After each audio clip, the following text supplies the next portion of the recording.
Now I invite Dr. Pujol. Please.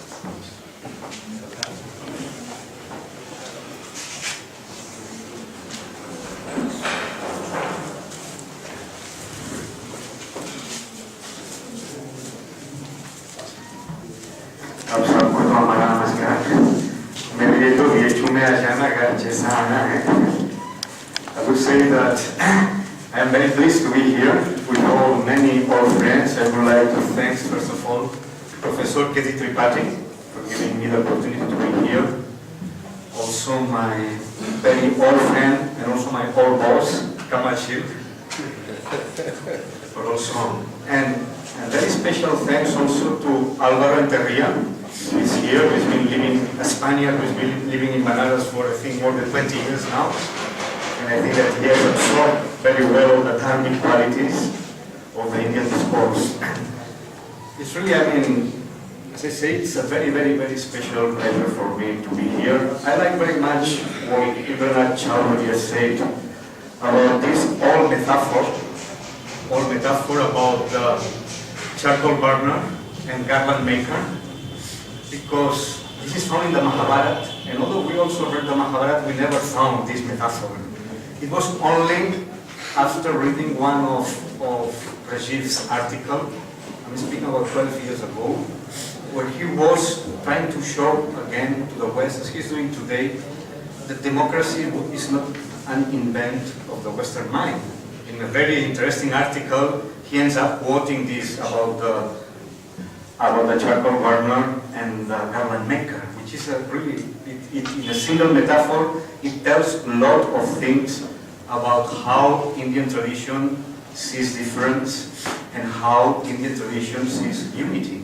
And I think this is very important, because if we only think, I mean the book, and this is a very specific book about the differences, and he has made it very clear. But we have to keep in mind the garland metaphor, because as Professor Chaudhary said, differences finally are stringed into a single chord in India. And this is very important, because this is something that often it is lacking in the West. And Rajiv has given a whole chapter to that. Well, I hope we'll have time also for having a free discussion, because I think there are many issues here involved. But I will try to be brief, but I would like to begin, saying that being different, it's many things. It's a book about many, many different things. But I would like, for ease of exposure, to quote himself about what is being Indian, being different. And he says, being different is about facing differences by reversing the gaze on the West, looking at it from the dharmic point of view. Now, here there are three assumptions to start with. First, that East and West they are essential difference, and that's one of the main topics of the book, and we'll see a little bit more in detail. The second assumption is, and it's a very important one, it's not so obvious, and I think it's that it is possible to reverse this, because that's also an assumption, that we can reverse them, because it means that somehow the colonial enterprise can be put to an end, and that's an important assumption. And finally, the third one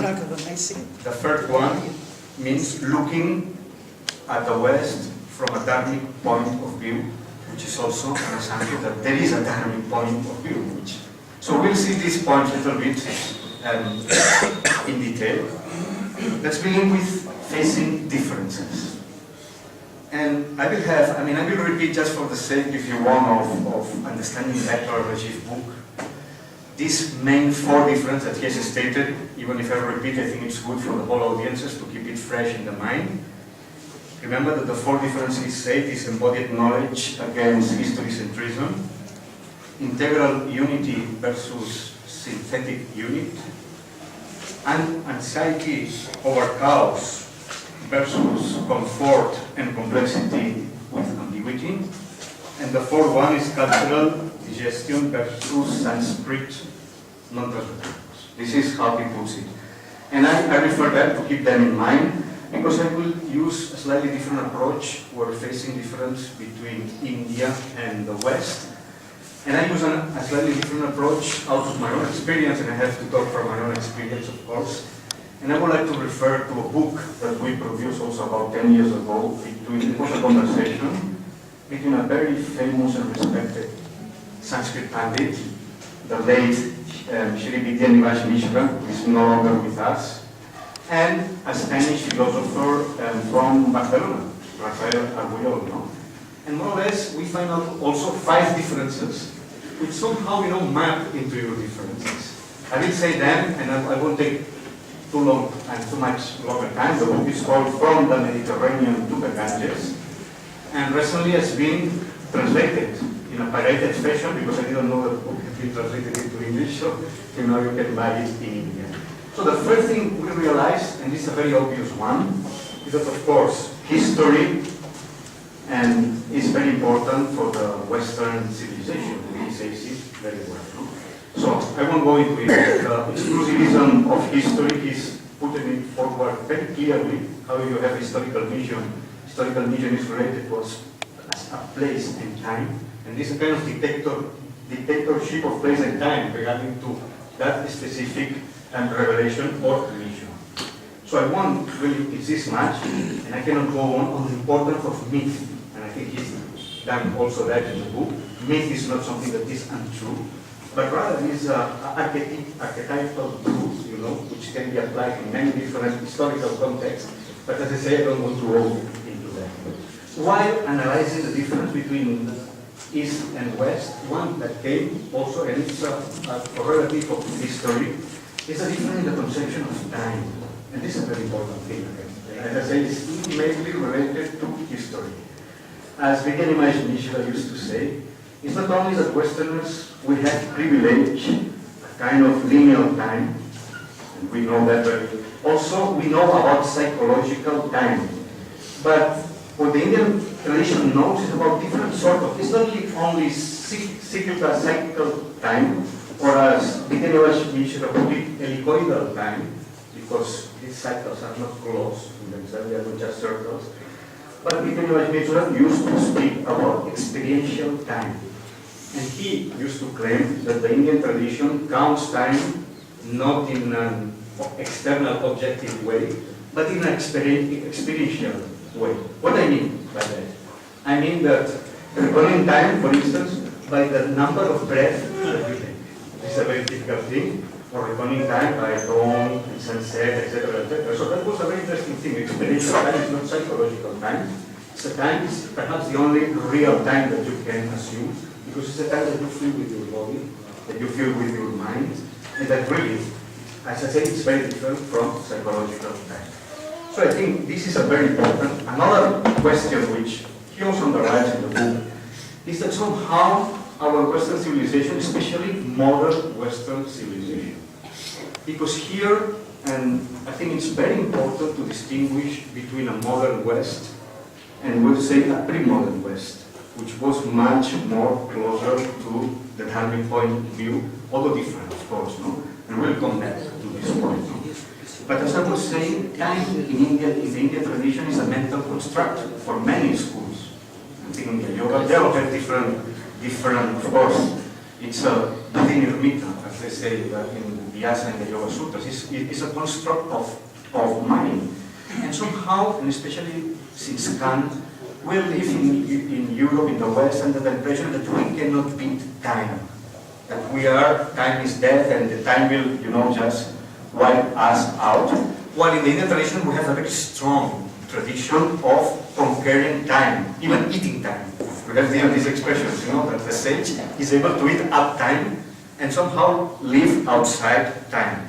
So this victory over time, I think it's another difference, it's already, and I think it's a very, very important one.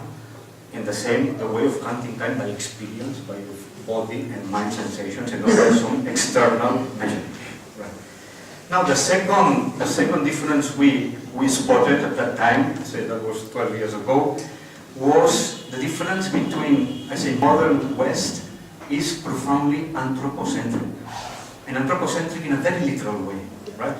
Now, this seems that is not the case with the Indian tradition, which, as Professor Mishra was saying, it's more biocentric, centered in life itself. And here we come again to your difference between integral unity and synthetic unity, because being biocentric means, as he puts it very well, means a metaphysics of non-separateness of reality. And I'm using your sentence exactly as you say it.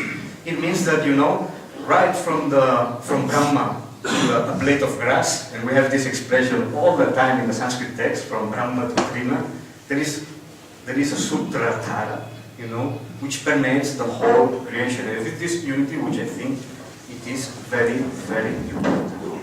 Now, not being anthropocentric and being biocentric is very important, I mean, I say for several reasons. I mean, one is the ecological one, which we are already suffering the effects of this extreme anthropocentrism where we stay. I mean, extreme anthropocentrism will say, okay, destroy nature if man is going to live well, because man is the center of the universe. So, the ecological problem is one of the effects of this extreme anthropocentrism, but also some forms of intolerant religion are also a form of anthropocentrism. Because we take anthropocentrism into religion. And then what we do, we create a kind of God, which is after all a Superman. And that's you know, and it doesn't work at all. No? I mean, it's just projecting your anthropocentric views on religion. The third difference that we also check, which is also somehow reflected in your distinction, is that religion is one thing and Dharma is another thing. Now, this is a very obvious thing, but there is a huge difference between the concept of Abrahamic religion and the concept of Dharmic religions. There are many also points where both and somehow, you know, come together, especially in the mystic experience, etc., etc. But it's true. It's true that there are basic difference in the way the West has understood orthodoxy and heterodoxy, and the way India has understood heterodoxy and orthodoxy. As the late Raymond Panikar used to say, India is more a civilization that doesn't look for orthodoxy, but looks more for a kind of orthopraxis, which is even more important than orthodoxy. The fourth, and this is a very important one, that we saw also difference, even in the modern West and India, regarding the status of knowledge. Knowledge is a very different thing. First of all, in India you have two kinds of knowledge, para and apara knowledge. You have a knowledge, you know, which you know that knowledge and nothing else remains to be known, a kind of metaphysical non-dual knowledge, which, although it was also present, let's say, in the ancient traditions of the West, finally somehow, and maybe because of Renaissance, it gets diluted. Non-duality almost disappeared in the philosophical map of the West, but it remains central in India. And that's a very important, for me, the approach to non-duality, and this is a personal opinion, is perhaps one of the most strong characteristics of Indian society, which accounts for diversity, which accounts also and for diversity, I don't want to use this word, I don't like it, tolerance, okay? It's a word that is being subject to a lot of critique, not only here, also now in the West. It's not enough, as he says very well. But I say non-duality accounts for many things. I will go. But I am interested also in saying, if you have knowledge which is both para and apara, which is not only scientific knowledge as we know, it is very important to understand that what we call today scientific knowledge is a recent invention. It begins in the Renaissance, and it operates through a kind of, I mean, what I was going to say now should be taken with a grain of also skepticism and a grain of, there is a kind of scientific knowledge which is a reduction of human knowledge. And this reduction takes place in three ways. The first thing, I will say, knowledge becomes simply measurement. Knowledge becomes measurement by penetration. And this begins in the Renaissance. What I mean for that? It means that to know something for the Renaissance man, and after Enlightenment even more, is to take the object, break it, penetrate it, and then analyze its constituents. This happens in art, where where perspective is invented. It happens in music, where polyphony is also invented. And it happens in scientific knowledge, where rational knowledge and speculative knowledge is dismissed once and for all, which is a very dangerous trend for the human life.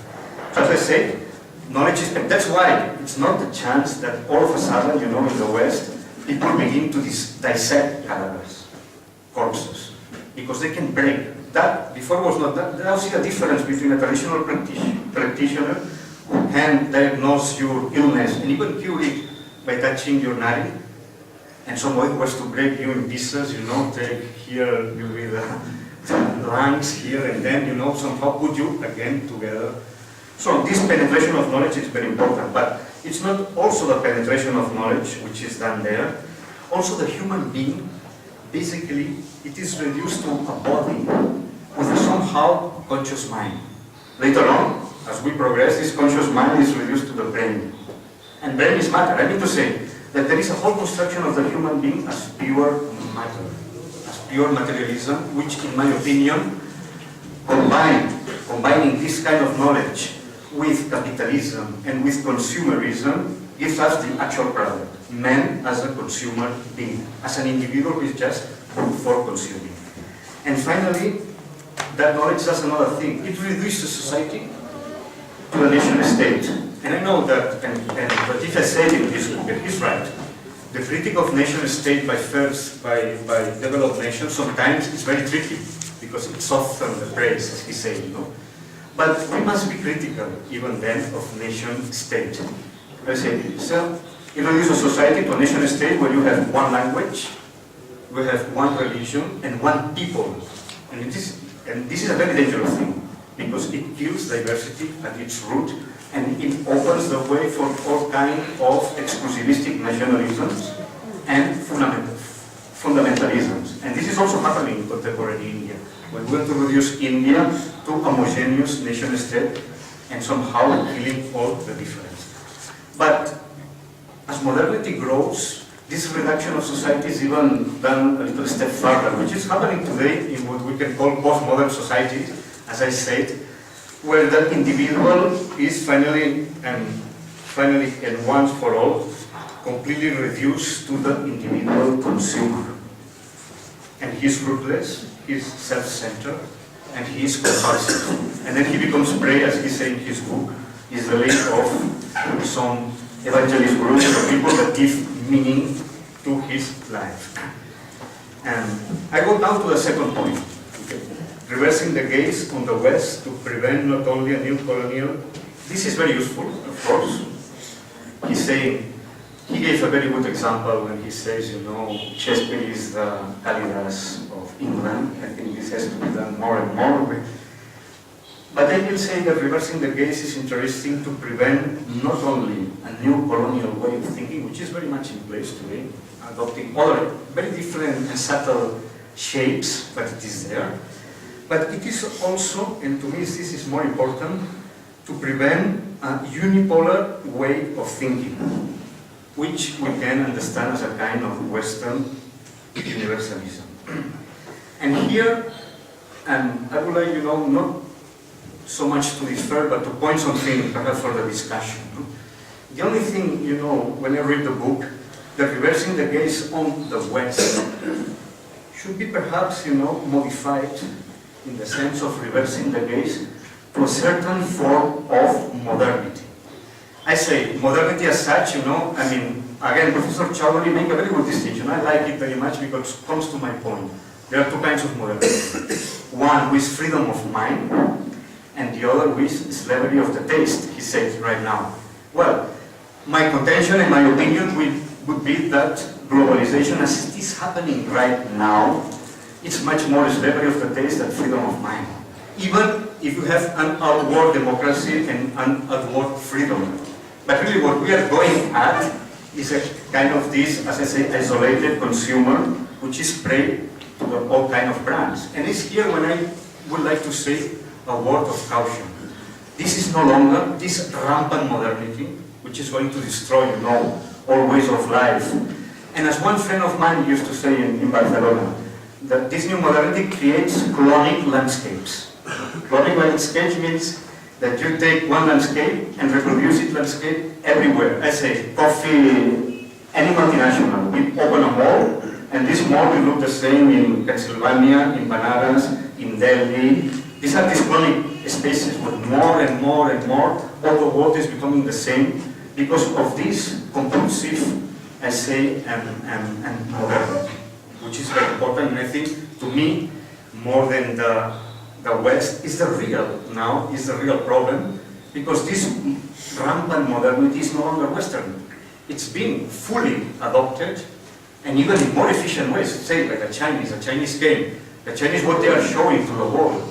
The Chinese are showing to the world that to have neoliberal capitalism, you don't need a democracy. That's what they are showing, actually.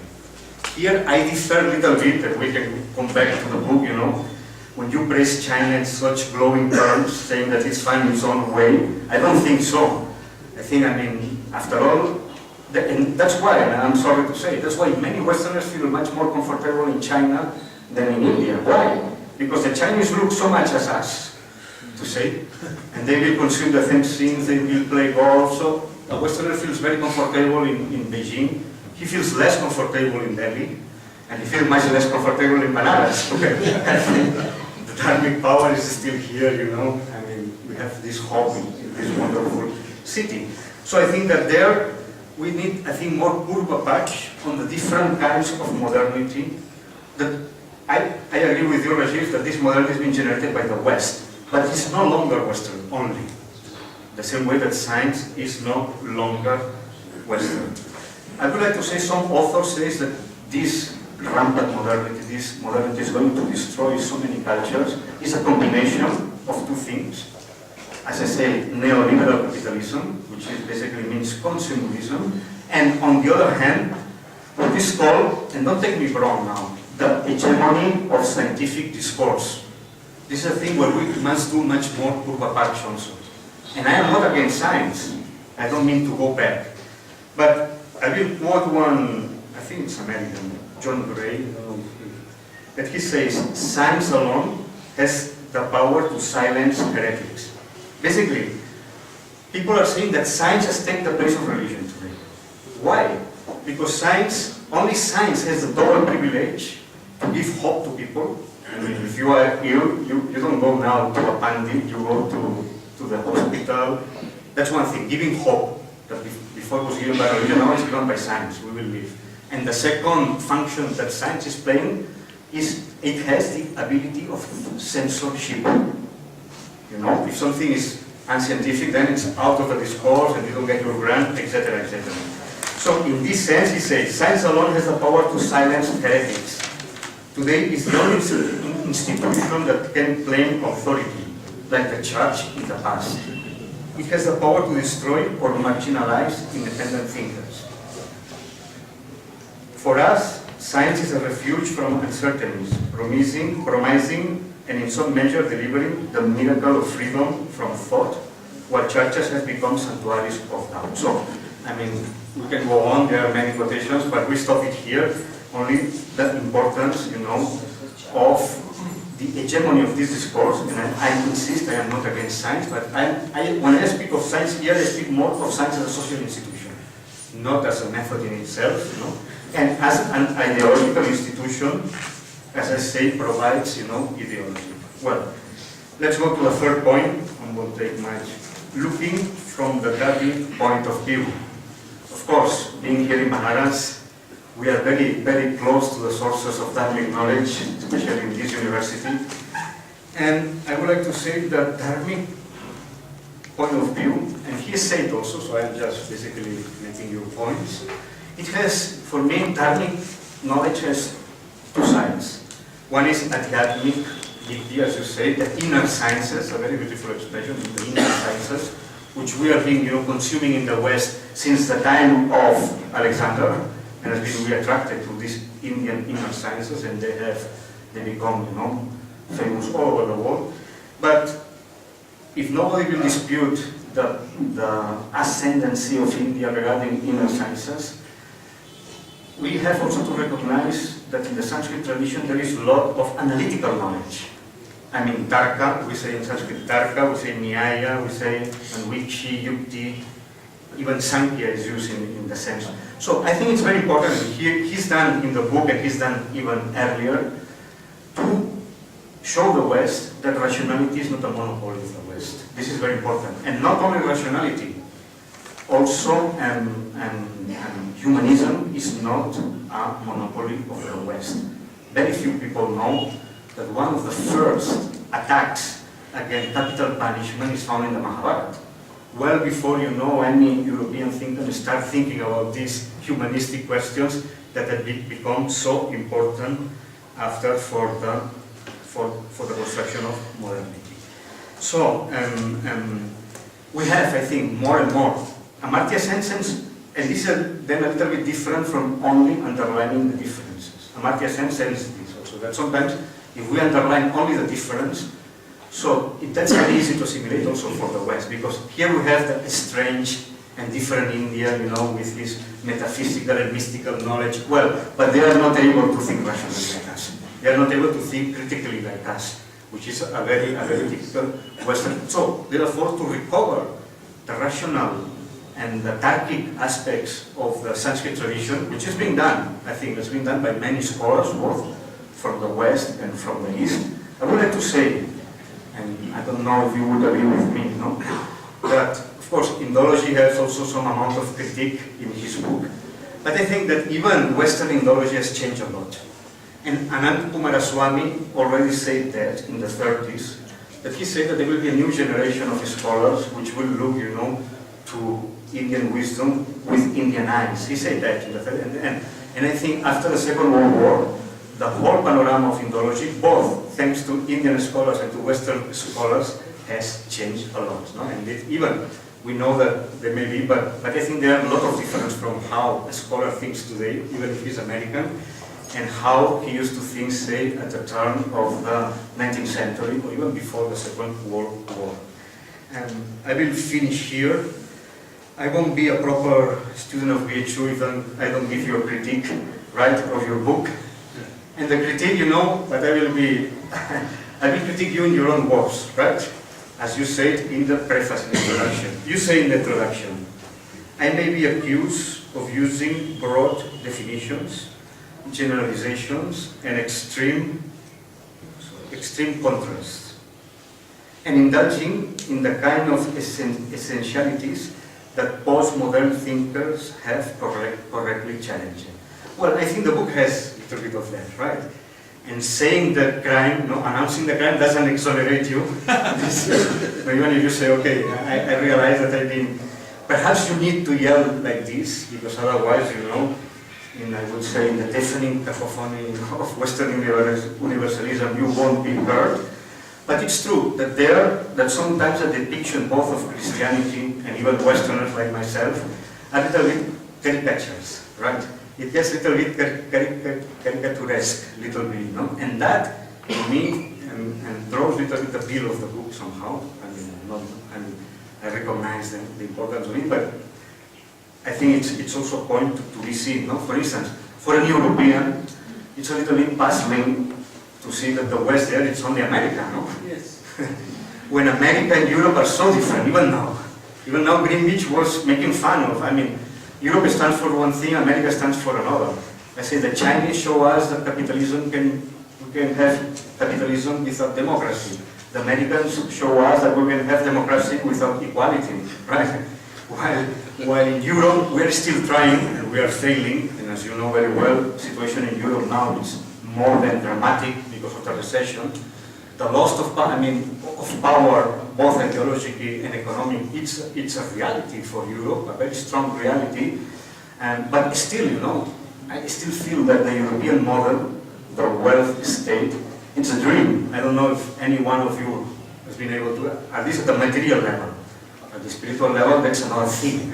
The spiritual level is another thing because, and I will just finish, as Gandhi said, and also like very much in your book, the re-evaluation of Gandhi, especially in a wonderful book which is called Swaraj.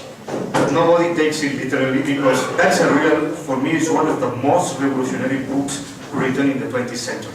feel really put wow by him Swaraj. And therefore it's a very powerful, really a very powerful critique. But as I would say, the difference between Europe and America do really matter. And somehow, I understand you live in America and for you the West is America, but I just end up, stating and reivindicating the difference between Europe and America. Thank you very much. Dr. Pujol, in his presentation, and while commenting on the book by Rajiv Malhotra, is underlying the differences between our worldview and the Western worldview, and how these differences became more pronounced, or some of them were even invented after Renaissance and the age of enlightenment, because prior to that probably there was not much, and especially the kind of discourses, the universal discourses which became prevalent, like you talk about scientific discourse and anthropocentrism and so on, and how we need to challenge this kind of discourses in order to constitute another kind of modernity, because there can be modernity other than the Western modernity, there can be rationality other than the Western rationality. Now,